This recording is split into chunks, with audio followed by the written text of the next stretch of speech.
focus on the third eye and exhale Alim. Inhale Wali in through the solar plexus.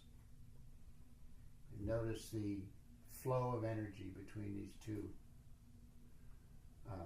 chakras.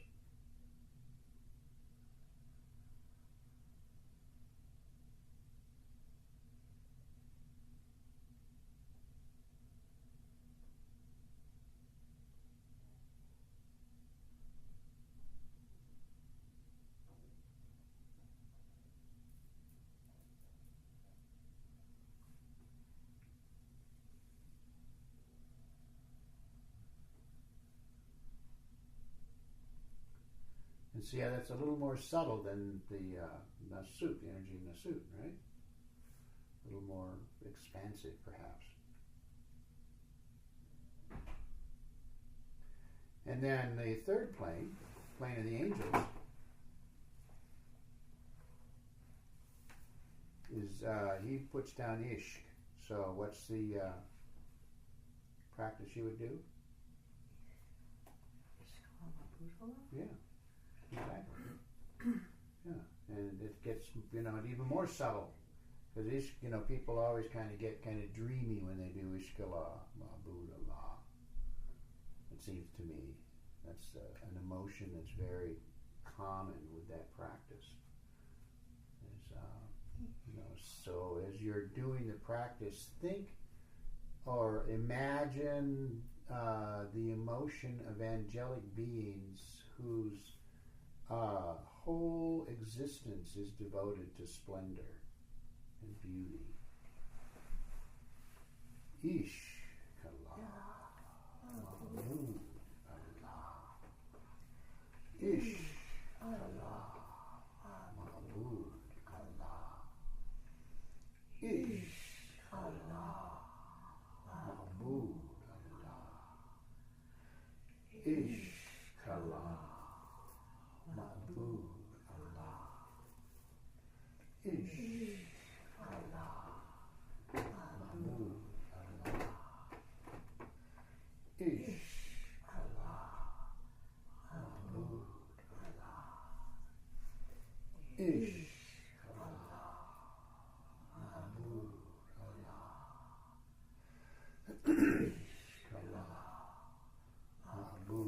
Allah. Ishkala, Ma'bud Allah. Ishkala, Ma'bud Allah. Ishkala, Ma'bud Allah.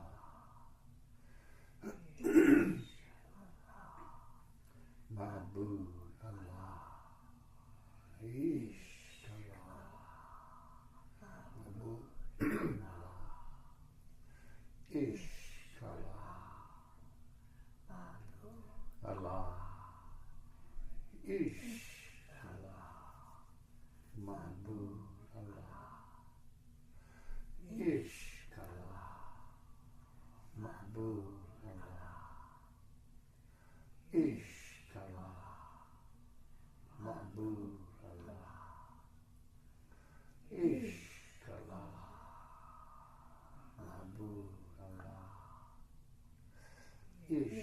Ishkala, Ma'bud Allah. Ishkala, Ma'bud Allah.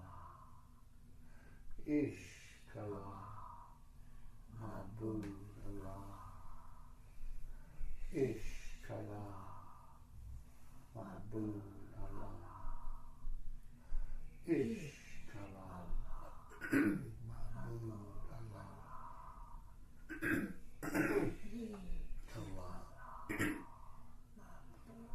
Allah. Ishkala, Ma'bud Allah. Ishkala, Ma'bud Allah. Ishkala, Ma'bud Allah. Ishkala, Ma'bud Allah. Ishkala, Ma'bud Allah.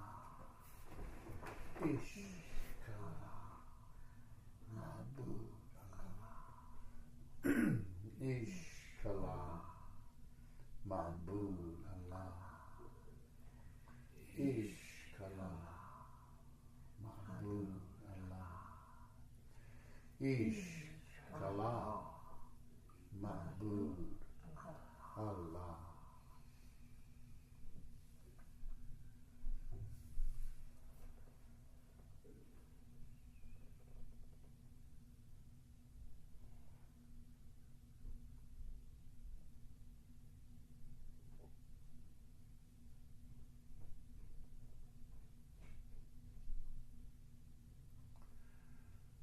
Okay.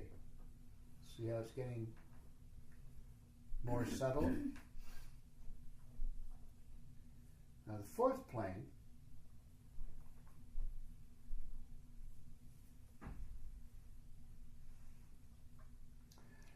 is, according to him, is Haq, which is the truth.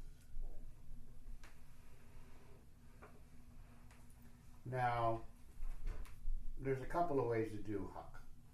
You know, there's the one that is most common, which is, yeah, Haq, like that, right? Just penetrating through all illusions and assumptions and opinions. Or you can do it in a very subtle way, allowing it to penetrate into you without being intrusive so much as it is embracing. You know, because the truth can seem to be dangerous, perhaps. And what we want to allow it to be is our friend. Okay? Does that make sense? Somebody nod. Still thinking. Okay? So, very subtly. Right into the core of your being. In fact, you might even focus this on your solar plexus, the void within. Okay? You know, if that feels okay. That's not an instruction, that's a suggestion. Yeah. Yeah. Yeah. Yeah. Yeah. Yeah.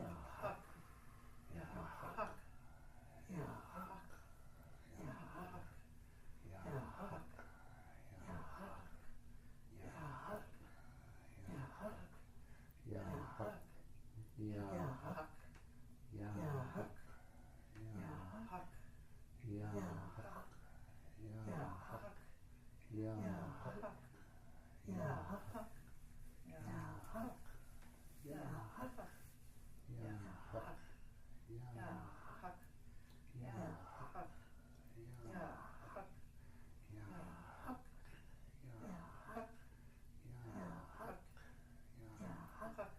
Yeah. That sounds like what turkeys do. Is that what it reminds you of? Yes. Okay, I'm sure the beings of fire will appreciate your analogy. Okay. Now where are we at here? Fifth plane, Azim. Now Azim is a declaration of excellence, of magnificence, of exquisite expression of divine intent. It's just one of those wazaif that's mostly about discovery and a sense of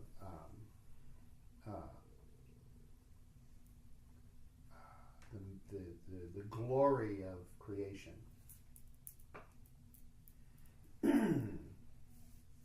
Pir Valaya would often use the example of dervishes greeting one another with Azim, Azim, Azim.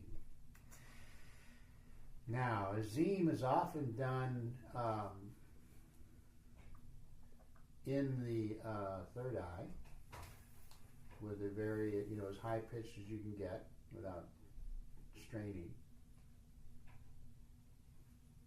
because you're reaching for a very high state of existence. It's like this: Yazim, Yazim,